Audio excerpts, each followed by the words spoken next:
This is Where We Live on Connecticut Public Radio. I'm Lucy Nalpathanchel. It's the holiday season, time to binge watch shows, read all the books piling up on our nightstands, and listen to podcasts on the long drive to Grandma's house. Today we talk about the best podcasts, shows, and books of 2021. Do you have some recommendations for us? You can join us, 888-720-9677. That's 888-720-WNPR. You can also share a recommendation, a comment on Facebook, or find us on Twitter at Where We Live. Coming up, we hear about the top podcasts of 2021 from Esquire, and later, Breakwater Books in Guilford joins us to talk about what should be on our reading list. Right now, we welcome back our favorite TV critic, NPR's TV critic, Eric Deggans, on Zoom with us. Eric, welcome back. Wow, that's quite an honor. Thank you very much. I appreciate that. We love to hear from you, Eric. Am I the only TV critic you know? Probably, right? I think there might be some others, but you're definitely one on top of our list. Now, when we think about the last year with shows, the last time you were on, you were talking about Dopesick, which was just coming out. I understand this is actually your top pick this year? It is indeed. For me, I look for shows that are not only really well executed, but also really say something unique about something that's important that's happening in society. And so Dopesick, of course, is this story of how the opioid crisis in the form of the spread of OxyContin addiction sort of gripped the nation.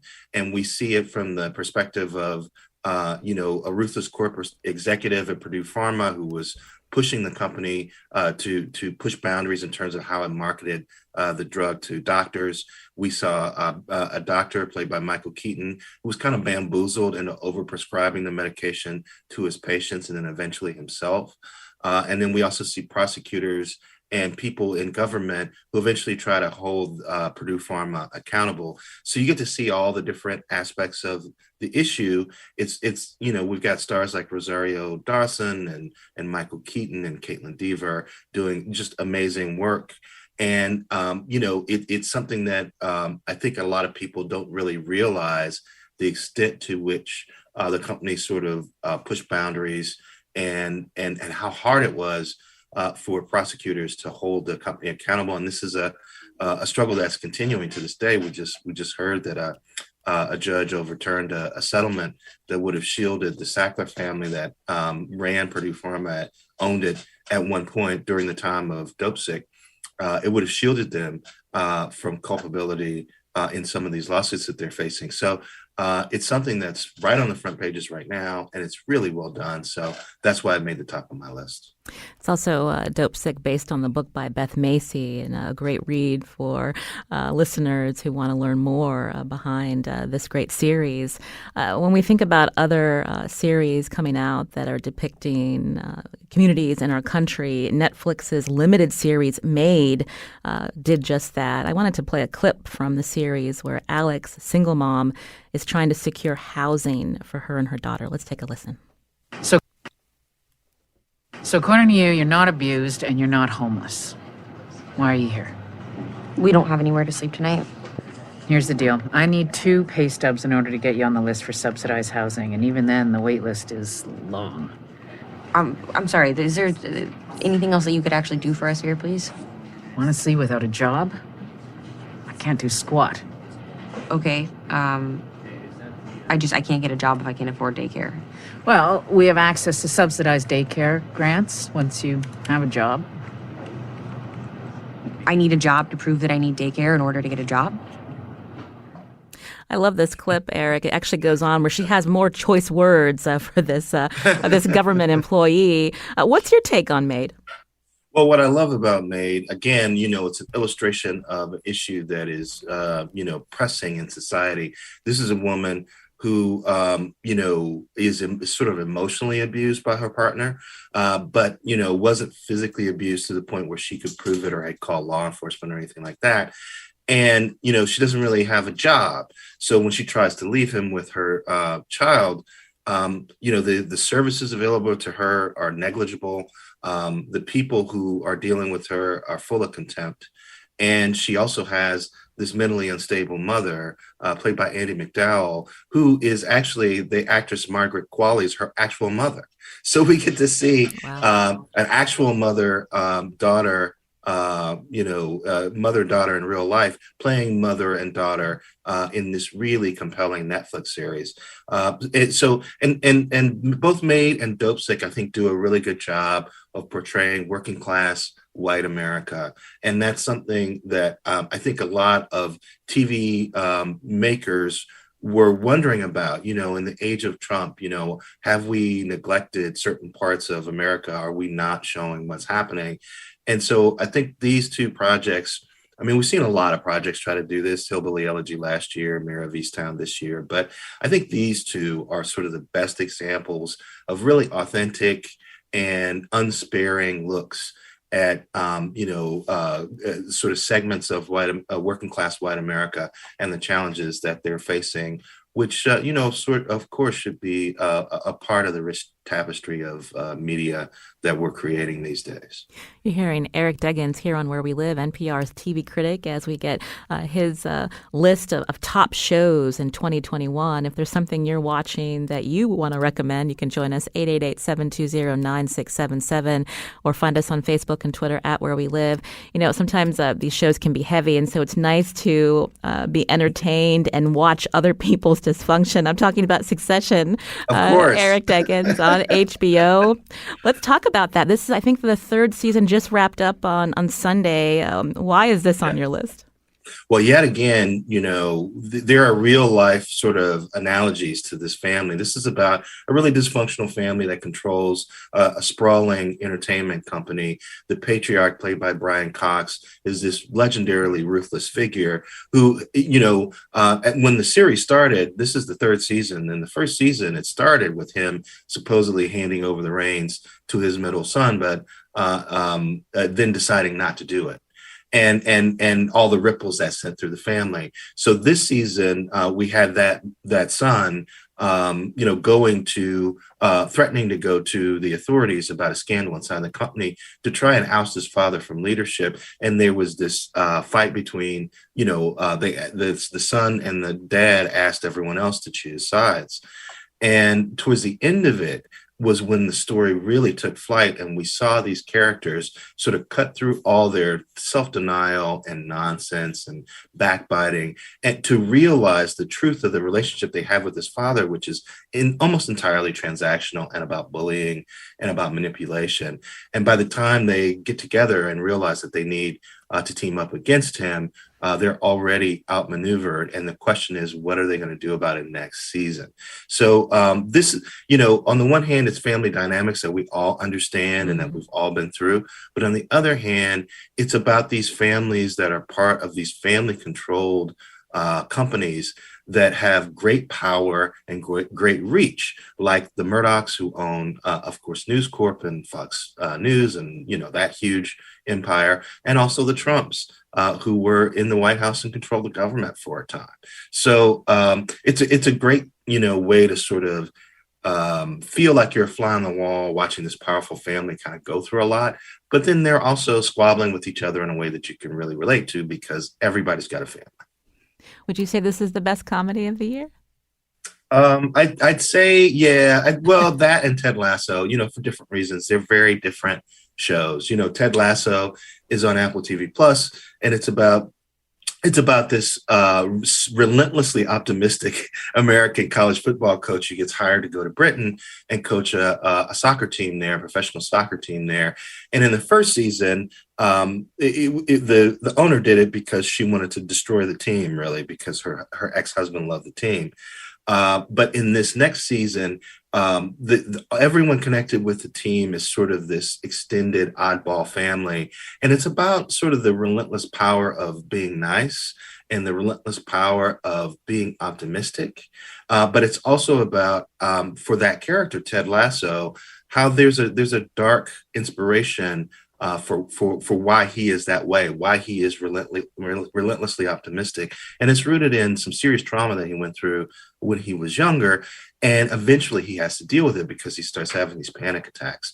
So they found a way to take a show that it always threatens to become maudlin. It always threatens to become too naive. It always threatens to become sort of treacly because it is rooted in optimism. But right when they get to that line, they find a way to pull it back with a great joke or with a tart comment or with an interesting situation, and they never crosses the line, and it becomes a show that's about reinforcing the power of the human spirit without being naive and without being maudlin. And so I really value that comedy, because so many comedies, even Succession is the exact opposite. It is rooted in cynicism. It is all about toxic people who can't even recognize how toxic they are. And they're not trying to be better, really. and Ted Lasso is about the opposite of that. So they're both really good, but in very different ways.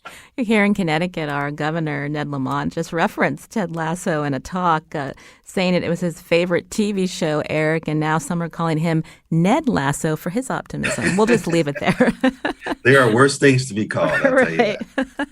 Again, you can join us with Eric Deggans from NPR. He's NPR's TV critic as we talk about the shows to watch as we're all looking forward to some downtime over the holiday. You can join us 888-720-9677 or find us on Facebook and Twitter at Where We Live. We've got to talk about these documentary specials. Let's first talk about Peter Jackson's docuseries, The Beatles Get Back. Here's some playful banter between Paul McCartney and John Lennon. 1, 2, 1, 2, 3, 4. Go on, Al. What? You what? I said go on, Al. That's the... Don't interrupt Hey, stars son. when they're recording. Hey. We're bloody stars, you know. Don't come in. Cheek. And now your host for this evening, the Bottles.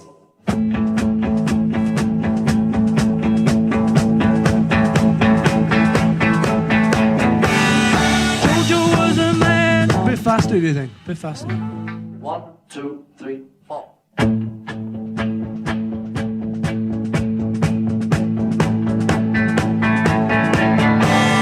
Jojo was a man who thought he was a loner, but he knew it couldn't last. I just want to keep playing that, Eric. I know you're a fan of the Beatles, but I want to hear from you. Do you think this docuseries really lived up to the hype? What is it, 60 hours of footage trimmed to about 8 hours in this docuseries? I'm working on me Paul McCartney. How's that? I guess I watched too much of this. It's almost 8 hours, you know. Right. I did really enjoy it, and it's a feat. You know, Peter Jackson, who people would recognize as the director of the Lord of the Rings movies, got 60 hours of video footage and 150 hours of audio recordings, and combined it together, synced it, used computer technology to enhance the sound so that we could better hear the conversations and to improve the images. So it looks better than the movie that was released so many years ago called Let It Be from these sessions. And the main thing that Peter Jackson wanted to communicate, and you heard it in that clip, is that it's generally thought that this project, which was their second to last record, was a terrible experience for the Beatles, and that all of their tensions that eventually fractured the band were coming out in these sessions. But when you look at all the footage, you see they joked around a lot. They still had a camaraderie, and eventually they did figure out how to work together to create some of these classic songs. Like we see Get Back go from being something that Paul is kind of strumming on his bass to the full on sort of classic, kind of amazing, enduring song that it became. Same with the Long and Winding Road and Maxwell's Silver Hammer. There's a lot of songs that we see, kind of put together over a long period of time. And the main thing is, if you're a fan of the Beatles, you get to spend a lot of time with them. You know, the camera just kind of sits with them while they are coming up with this stuff. I do wish, I've often said about Peter Jackson, even in his, theatrical movies, that he needs an editor. He needs somebody who can crack the whip and kind of say, you got to streamline this down. And I wish he had done a shorter version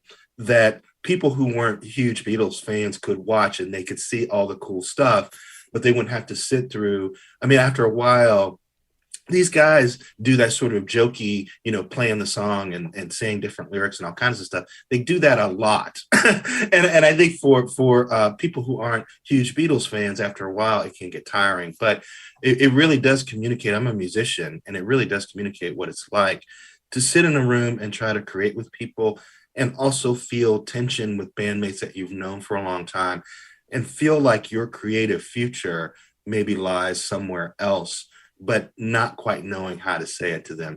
And I think you can feel all of that if you watch the whole documentary. Right. I'm still working my way through it, Eric, but it's interesting when you think about all of this work and behind the scenes that led to the creation of this 135-minute album. Exactly. And, they set themselves this tremendous task, which was, in just over 2 weeks, they were supposed to write 14 songs, perform them live in front of an audience, record that performance, and have that be the record.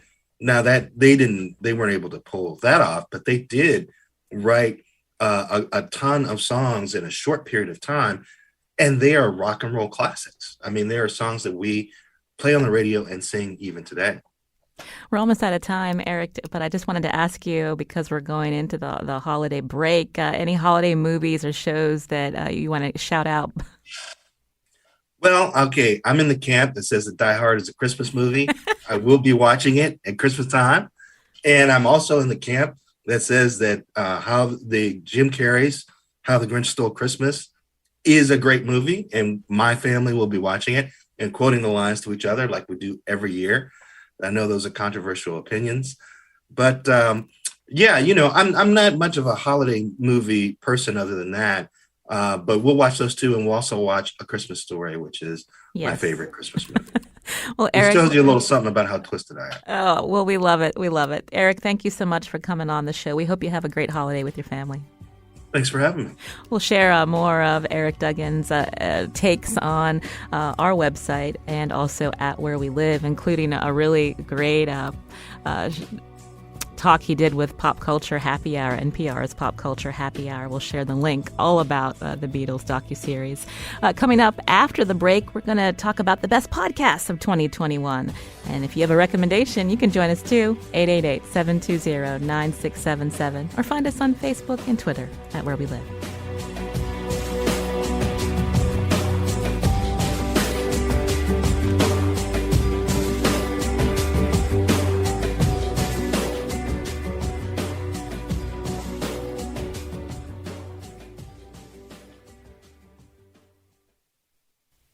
This is Where We Live on Connecticut Public Radio. I'm Lucy Nalpathanchel. From holiday binge watching to binge listening, it can be hard sometimes to find new podcasts to check out. There's so many, and everyone seems to have a best podcast list. Joining us now with a roundup of the 33 best podcasts of 2021. On Zoom with us, Emma Carey. She's a freelance culture and entertainment writer and a weekly contributor to Esquire. Emma, welcome to the show. Hi, thank you so much for having me. So let's get right into it. Let's talk about some of the podcasts that made it on the top of your list. How about Stradio Lab? Yeah, I would say I think that definitely has to be my number one of the year. I think especially because it was a year, like many people, that I was very much in need of some comedic relief. Basically, the Stradio Lab is hosted by two comedians, George Severus and Sam Taggart. And their whole kind of tongue-in-cheek mission is to unpack straight culture. So they kind of go in with this satirical kind of very academic lens, but it's a very lighthearted conversational podcast where each episode a different guest comes on, typically a comedian or someone in media who basically comes to the table with their favorite or most impactful component of quote unquote straight culture, and they kind of unpack it on air. But it's some of the topics are just hilarious, like the things that people find to be very, straight are, things like reading or taking a picture with your sibling. So it's very funny and lighthearted. And I mean, I love a podcast that can feel like you're just like almost eavesdropping in on a friend's conversation. And I feel like every episode, it feels that way. They just have such a funny banter with their guests. Let's keep that thread going when we think about podcasts that'll make us laugh, feel like we're a part of the conversation. How about Las Culturistas? Very popular? Yes, I think Las Culturistas are probably on everybody's best podcast list this year. It's hosted by Bowen Yang, who a lot of people probably know from Saturday Night Live, and Matt Rogers, who's also a very well-known comedian. And basically, they've been hosting their series for a couple years, and the mission again started out as guests come on with what the moment in pop culture that really made them involved in pop culture from that moment forward, or that really kind of changed the trajectory of their lives. And but as the series has gone on, the topics that people come in with are just like so nonsensical and hilarious. And they also have a great variety of guests. They have a lot of, again, comedians, but they also have people from SNL that are coming in, especially because of Bowen. So it's a very funny and lighthearted conversation. I think, especially if you're looking for pop culture that's more like talking with friends about it than, having a super analytical conversation about it. It's a great podcast. Another one that's on your list, comedians poking at the wellness industry, Emma? Yes, I think that's a good one that I think if you're someone that's prone to making very lofty New Year's resolutions this year, it might be good to work into your podcast listening. It's called Poog. It's a play on Goop from Gwyneth Paltrow. And it's hosted by two comedians, Kate Berlant and Jacqueline Novak, who they've been best friends for years. They've been doing comedy for years, and they're also basically self-proclaimed suckers for the wellness industry. And so they basically just started this series talking about, all of these different cleanses or detoxes or things that they've fallen into. But they're very self-aware. I think it's, to some degree, we all fall into the traps of the wellness industry and trying to find a quick fix for our life.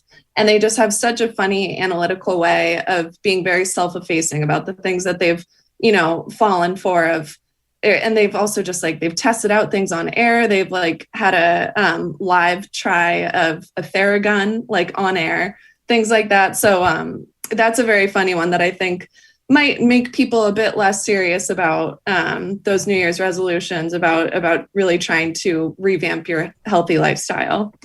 We're talking about the best podcasts of 2021. If you have a favorite you want to share, you can join us, 888-720-9677, or find us on Facebook and Twitter at Where We Live.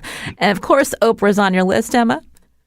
Yes, of course. I think obviously with the interview between Prince Harry and Meghan Markle this year, I think we all had a reminder of just what an incredible interviewer Oprah Winfrey is, if any of us forgot.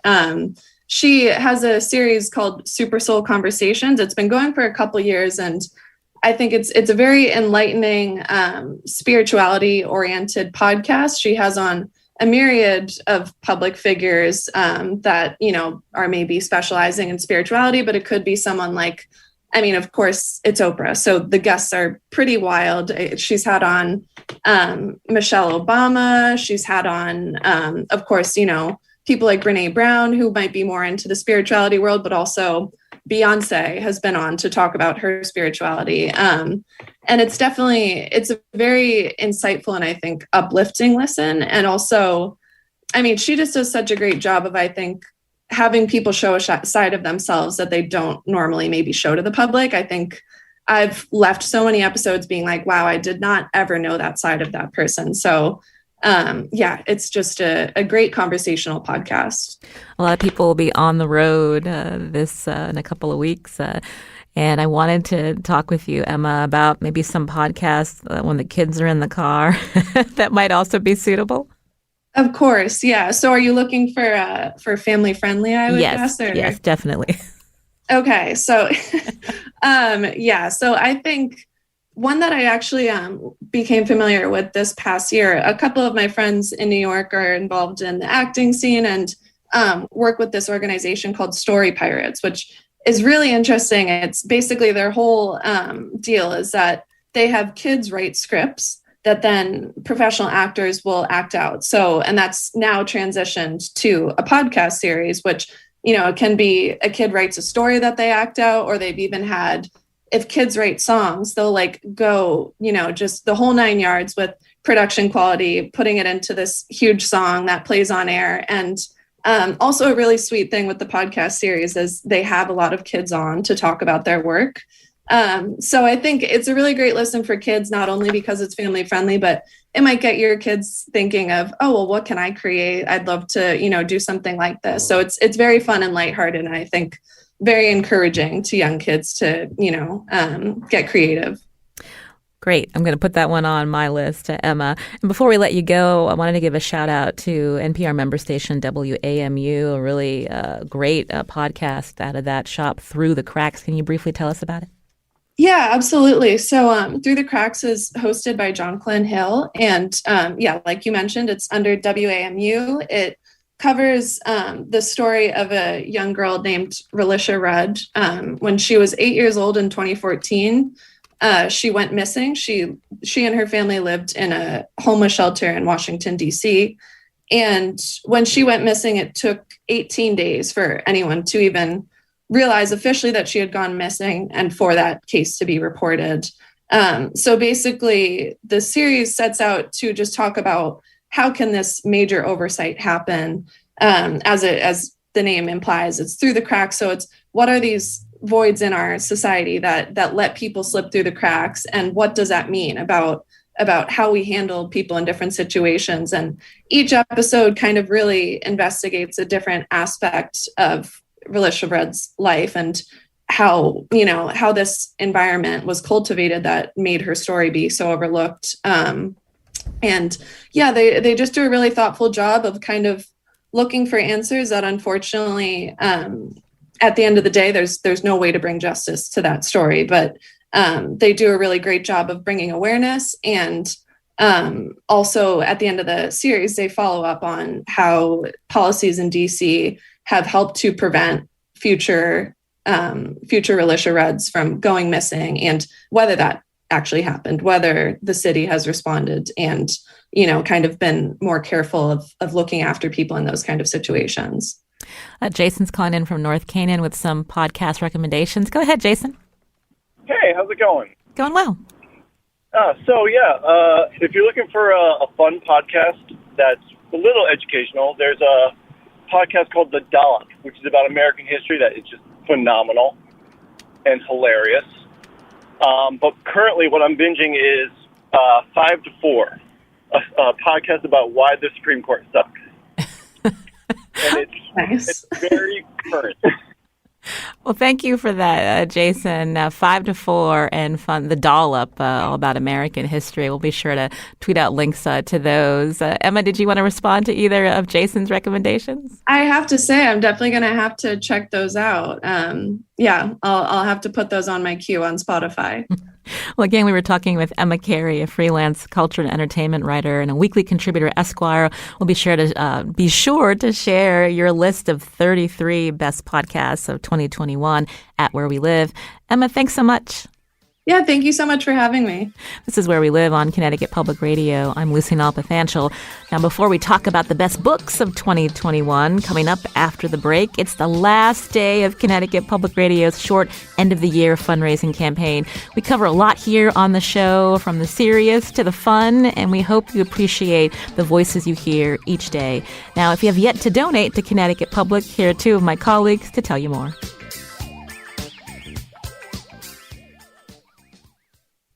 This is Where We Live on Connecticut Public Radio. I'm Lucy Nalpathanchel. Coming up Monday, we talk about Christmastown, Bethlehem, Connecticut, where each year thousands of cards and packages come through this tiny post office just to get one of the post office's special cachet stamps and a postmark from Bethlehem.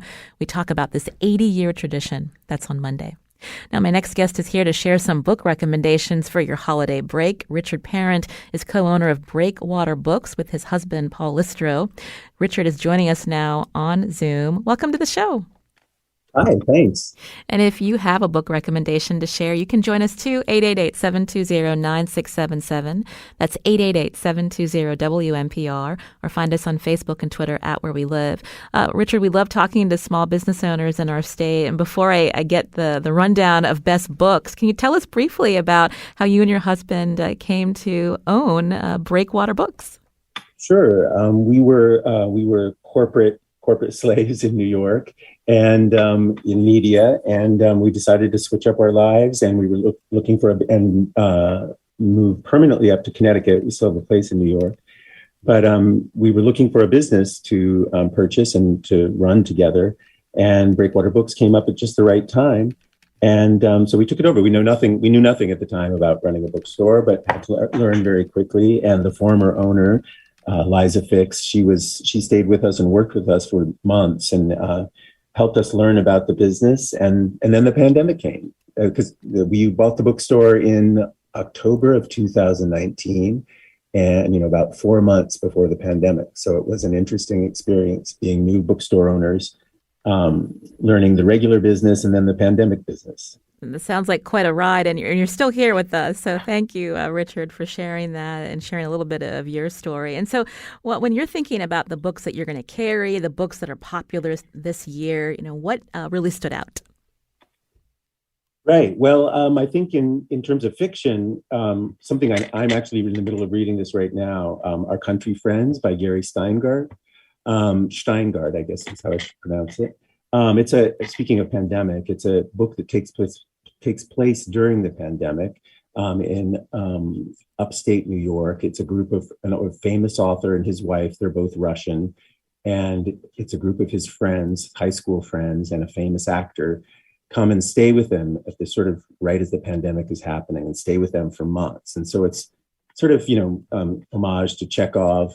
And but it's very funny, and the actor it's interesting in the story because the actor doesn't have a name. He's just called the actor in the story, and it's about their relationships and how they deal with the pandemic and about the protests around George Floyd, the death of George Floyd, and it's a good read. It's a nice good read for the holidays. Well, I'm glad you said that there's some humor in it, because when you mentioned pandemic, I'm like, no, thanks. Yeah, exactly.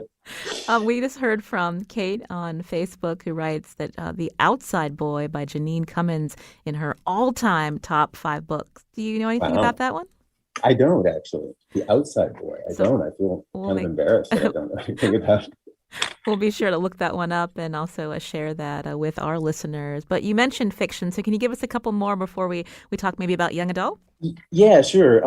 The Prophets by Robert Jones Jr. It sounds, it's a tough subject. It's about slaves in the South, and it's 2 men. They're a couple actually, and it's about how there's a man a slave in the community who is sort of trying to gain favor with the master by becoming a preacher. He's learning to be a preacher from the master.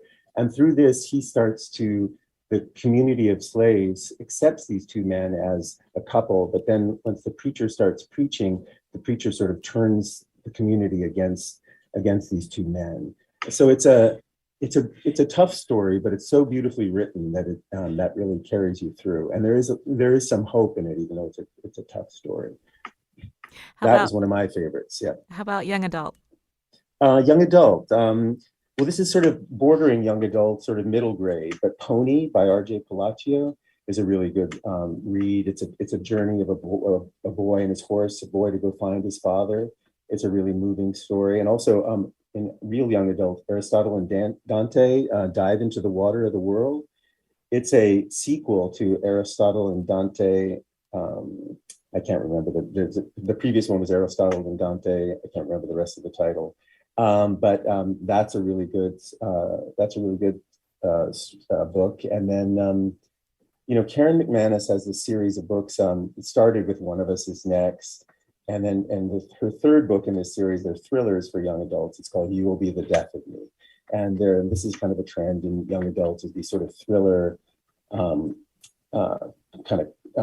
crime stories. Thriller and horror is becoming, it used to be, fantasy was big in young adult, and it still is. But I think thrillers and horrors are sort of the next trend in young adult books, and that's a good one. Right. And when we think about some books that we'd like to read, over the holiday that can be lighter in tone, do you have any for us? Yeah, sure. I'm trying to. Lighter in tone. My lighter in tone entry was Our Country Friends. But what's a good one actually is The Rose Code by Kate Quinn. It's an historical fiction. It's she's written a series of various historical fiction books, and this one's a good one. A lot of people are finding now. What's it called? The Midnight Library by Matt Haig is a very moving story. I mean, it's about, but that's one that's been really popular. What else? The Lincoln Road is by Amor Towles. People really loved A Gentleman in Moscow by Amor Towles, and this is very different for him. It's not exactly light, but it's also about kind of a journey. And that's one that's proving to be really, really popular. You're hearing Richard Parent here on Where We Live, co-owner of Breakwater Books in Guilford, as we talk about some top books to check out from 2021. If you have a book recommendation to share, you can join us, 888-720-9677, or find us on Facebook and Twitter at Where We Live. We love talking about poetry here on the show. So what are some good ones that maybe you've noticed your customers being attracted to? Yeah, Homebody by Rupi Kaur. She's written The Sun and Her Flowers. She's a Canadian poet, and she's written several books of poetry, and this one has proved to be very popular. It's when you sell more than one or two of a book of poetry in a bookstore, it's amazing, and we've sold many, many more than that.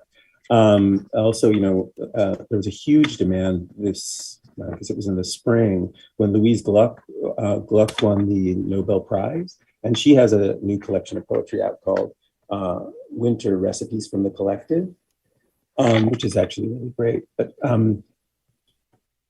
I know I'm looking forward to Amanda Gorman's, the presidential inaugural poet, her collection of poetry out now. Call us what we carry, right? Right. And her single book of The Hill We Climb, I mean, it's a single poem in a book, but we sold so many copies. It's hard. It's pretty incredible. Yeah, and the demand for that book and the anticipation for that Call Us What We Carry has been really great. Yeah, we've already sold a bunch of it, yeah. Oh, what a talent. Before we run out of time, we'd love to hear you talk about some Connecticut authors. Sure. Maddie Dawson is a Connecticut author. She lives close to the bookstore here, and she has it's called The Magic of Found Objects. She had a funny story for me. She was in the bookstore, and it's a pseudonym. And she told me that she had, when she published her first book, it wasn't a success. And the publishers told her when she was going to publish her second book, they needed to give her a new name because they wanted to disassociate her from the failure of the first book. And so they gave her this name. And it wasn't a name she chose. And she said, "How about Maddie Dawson?" And they said, "Okay." And she said, "Okay." So it was kind of a bizarre story to how she got that name, but speaking of, this is a light read for holiday time, sort of a romantic story. Yeah. Nice. And for those of us who've been to Toad's Place, there's another one to check out. Of course, yes. The authors just came into our store yesterday and signed all our copies of Toad's Place. It's called Legendary Toad's Place, and it's about the music venue in New Haven, where many famous rock bands have played, some of them impromptu, I think just probably 10 years ago, but I know the Stones appeared there out of the blue at one point, unplanned, and created kind of a frenzy, as you can imagine. And I believe that's co-written by Randall Beach, who was a longtime writer for the New Haven Register. Exactly, yep. Mm-hmm. Well, we're almost out of time. It's been a pleasure to hear from you, Richard. And before we let you go, tell us about the holiday flurry at your bookstore. Oh, yeah, I was going to. If you asked me how I was when I started out, I was going to say I'm exhausted because the holiday flurry is relentless. It's great, but it's fun, but it's a lot. There's just a lot of business and a lot of demand for books. And also there's the concern about the, supply chain disruptions. And that's kind of exhausting because we're just worried about, are things going to come? Are people going to get things when they need them? Have customers been understanding? Oh, of course. Yeah, they have. But it's a worry for me just because we want to sell as much stuff as we can and get people what they want. And it's a little concern because it's just a big unknown. We don't know, especially going into this last week. We don't really know when things are going to come. Mm-hmm. Well, yeah. We're happy that you were able to remain open even through the height of the pandemic, and we're trying to turn the curve. So so happy to hear from you as a small business owner, Richard Parent, co-owner of Breakwater Books in Guilford, Connecticut, co-owned with his husband Paul Listro. Richard, thank you for your time. We really appreciate it. Thanks so much. Have a great day. We'll try to share some of these great recommendations throughout the hour at our website or on our social media at Where We Live. Today's show produced by Tess Terrible. I'm Lucy Nalpathanchel. Our technical director is Kat Pastor, and our theme music was composed by Hannes Brown. We hope you have a great weekend.